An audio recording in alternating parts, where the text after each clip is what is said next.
I know that, and I don't really care when people decide they want to complain about something, but I at least see it, and sometimes I feel compelled to explain it.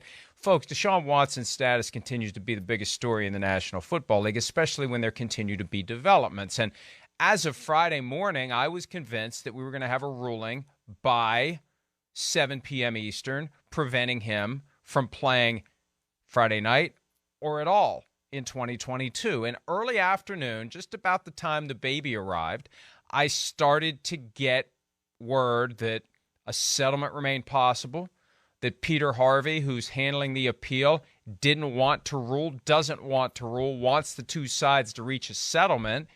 And, of course, the NFL has all the leverage here, but the NFL apparently not all that inclined in going to court and maybe having the argument made loudly that owners get a pass while the players get a significant punishment imposed upon them. So Deshaun Watson continues to be a big deal. And in an apparent effort to lay the foundation for a settlement, we suddenly have contrition from the guy who was reading off of the card, the talking points. Not literally reading them off the card, but it was obvious they were talking points because anytime he's asked the question, he falls back to, I never harassed, I never assaulted, I never disrespected any woman. Here he is from the Browns pregame show Friday night, speaking to Aditi Kinkhabwala, and for the first time ever, expressing remorse to the women he affected. Here's Deshaun Watson.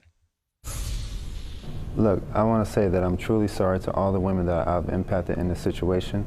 My decisions that I made in my life that put me in this position, I would definitely like to have back, but I want to continue to move forward and grow and learn and show that I am a true person of character, and I want to keep pushing forward. Grow and learn. We fully expect that there will be some time that you are away from the team. What does your growth on a personal level look like? How are you spending that time? I know I have a lot of work to put in, especially on the field, to be able to make sure I'm ready to play whenever that time comes, whenever I can step back on the field. But also, the biggest thing is I want to continue counseling, and I want to make sure that I'm growing as a person, as an individual, for my decision making on and off the field. And I want to make sure that I'm just evolving in the community as much as possible, and that's for the Cleveland community, that's the NFL community, and beyond. That's fine, but it's hard not to look at that and listen to that now and understand that this is just a chess move. At a time when he's in checkmate, this is the last couple of pieces, whether it's delaying the inevitable checkmate or reducing the potential impact, some 11th hour damage control. And I'm sorry to feel that way about it, but we've been saying for months that this is the tack that he needs to take because it's the right thing to do, not because it's his last little chance to slip out from the worst possible outcome. And he's checking the box and saying the right thing at the last possible moment. This is something that he should have done from the get-go. This is something that should have happened the first time a claim was made against him.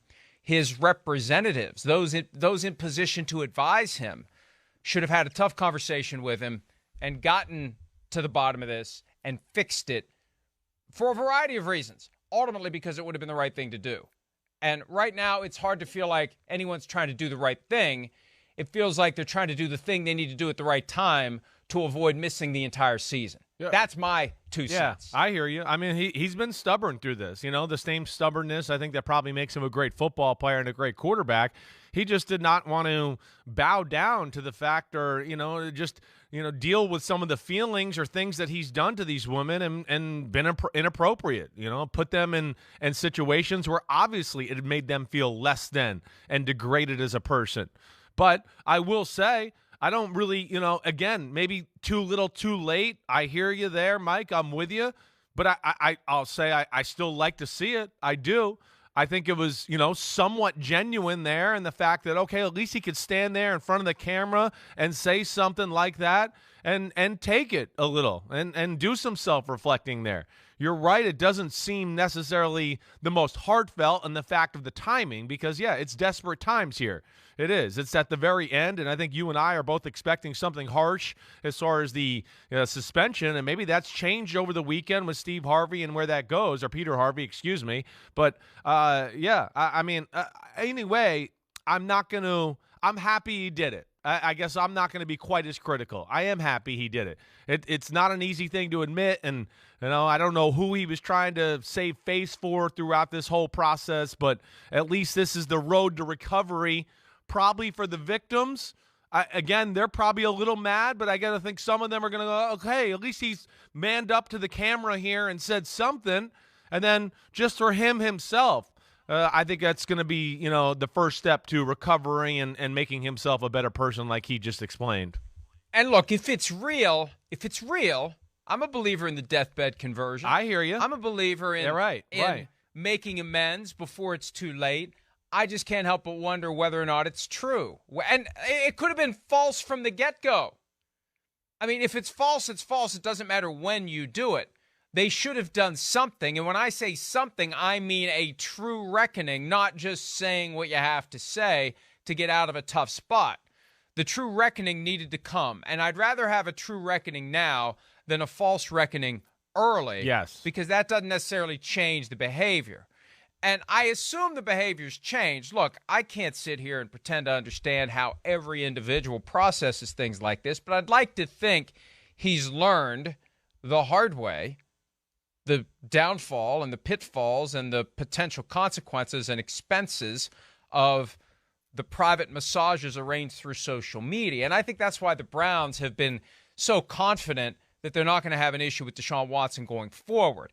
He's got one specific weird thing that they're aware of that they assume he's stopped doing. Yes, now, are there other manifestations of this that they should worry about? I don't know. Until you have the true reckoning, until you submit to counseling, not because you're doing it because someone else tells you should do it, but because you are looking for true ways to grow and change and evolve as a person, I guess there is a possibility that it's not going to be quite as simple as, well, I'm going to stop doing that one thing that got me in trouble, because then that one thing, whatever was causing that one thing, redirects, if that makes any sense at all. So there's a deeper issue there that clearly needs to be addressed and resolved, and hopefully for his sake, he genuinely and truly wants to do it and isn't just telling Roger Goodell what he wants to hear so that Roger Goodell will authorize, directly or indirectly, the decision to suspend him for less than 17 games and reach a compromise and move on. We already know that 8 games and $5 million in a fine had been floated by Watson as something he'd be willing to do. I don't know where that goes from here, but it sure feels like they're at least trying to set the stage for a settlement, and we'll see whether or not the settlement happens. If not, a ruling's got to come at some point. We're almost 2 weeks into this appeal process, which is supposed to be expedited. Yeah, I'm shocked that it's actually taken this long, and it does seem like, I don't know, Mike. I mean, the last few days, I think we went into the weekend, you and I, thinking it was going to be a full season, a full year, something like that. And between what I, saw from you this weekend and things like that, it seems like, maybe it is going to be less than that, and they are going to go back to the bargaining table and figure something out here. I can't help but to wonder what life would be like. Something you brought up earlier, if he just addressed this way from the get-go. I think we're already moved on in life, and we know how forgiving we can be in this country with a lot of things. I mean, you can go to the base. Hey, New York, up here in New York, there's the steroid scandal, right?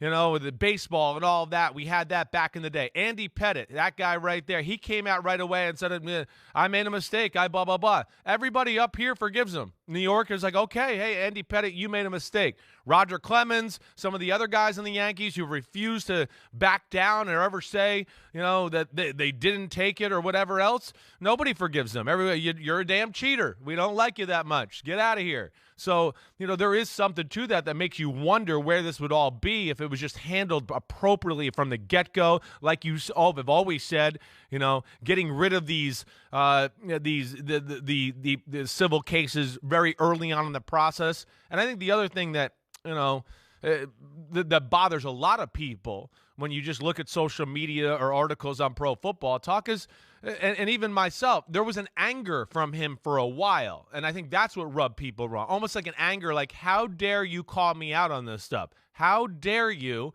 You know, just between some of the actions, the way he talked in front of the microphone and the camera, like you discussed. Remember last year, even walking off the practice field with the Texans, like, what are you guys filming?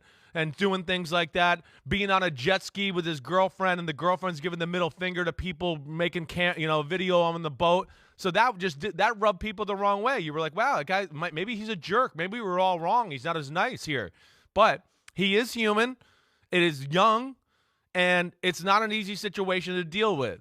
And he won't be the first person in the history of the planet to get to that day of reckoning and then go, you know what, man, I've made mistakes. And I'll be one to say that I've been there as well. You know, I will. I wasn't the greatest person in the world early on in my NFL career. When I lost my spleen and did things like that, it made me reevaluate. Like, man, what did I do to deserve this? Oh, actually, I think I've done a few things to deserve this, actually. So sometimes it just has to hit you in the face that way to where you feel it, to where you start to go, all right, I got to make an adjustment in my life.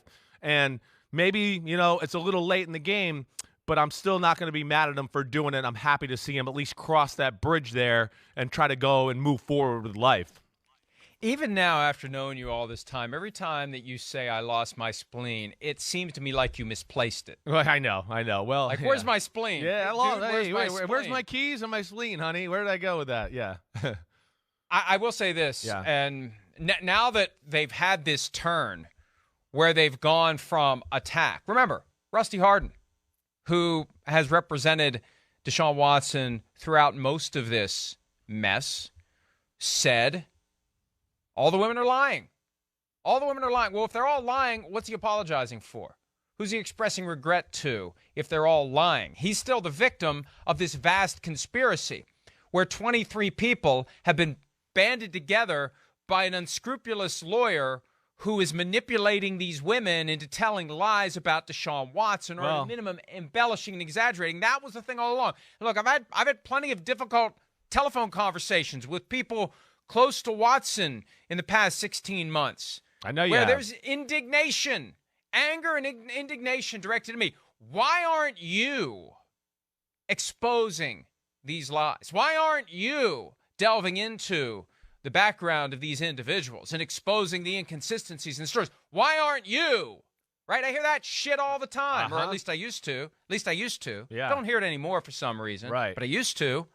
So, look, and I said all along, if you got a silver bullet, it's not my job to develop it and show it to the world. It's yours. If you got something that's going to get everyone to say, you're right, Rusty, and everyone else close to Watson, you're right.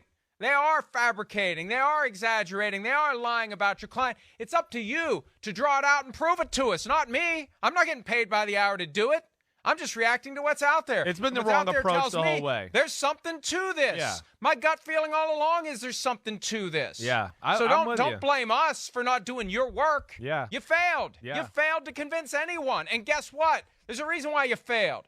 Based upon what we saw on Friday night. That's how, we really need to. And I know we live in this age where whatever was said most recently is all that matters. But sometimes it does make sense to broaden the lens and take a step back and say, look, we've been fed lies. They're the ones who have been lying to us and saying that the women were the one who were lying about him. That should piss everybody off at this point. Yeah, I understand. I do. And it was the wrong approach. I think you and I have been discussing this for a year and a half, the way they approach this situation. It wasn't right. Rusty Hardin obviously is a great lawyer in a lot of ways. If I was a sports athlete, I would not be, for anything that's, controversial, I would not be hiring Rusty Hardin anytime soon. I just brought up Roger Clemens and that issue. It was kind of the same thing there. They're just like, no, I never did anything, even though everybody in the world seen me do it and 90 million people have done it, and I threw faster when I was 40 than I did when I was 28.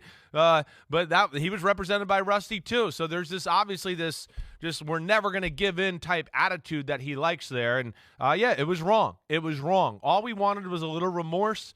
I think, hopefully that hit with Judge Sue Robinson when she wrote that. and we'll see where it goes from here. But at least we're sitting here going into preseason week number 2, and I have a different thought with what it's going to be with Deshaun Watson. I was thinking really we're going to have a full year of Deshaun Watson suspension, and Cleveland needed to call the 49ers and trade Jimmy Garoppolo. If it was a full year, that's what they got to do. 8, 10 games, okay, I probably don't trade for Jimmy Garoppolo. But a full year with that football team, you do it. So now we're back into the mode of it does seem like it could be 10, 12, 8 games with a significant money fine, financial fine. And, we'll see where it goes from there. But either way, that was one of the, highlights of the weekend. You're right, him doing that. And then, of course, just seeing the reaction of the fans and what he's in store for on the field and what he looked like as a player. I was very, intrigued and interested to tune in and see that and see what he looked like. Hi, I'm Mike Tirico, and thanks for watching. Make sure to hit subscribe for the latest news and highlights from NBC Sports.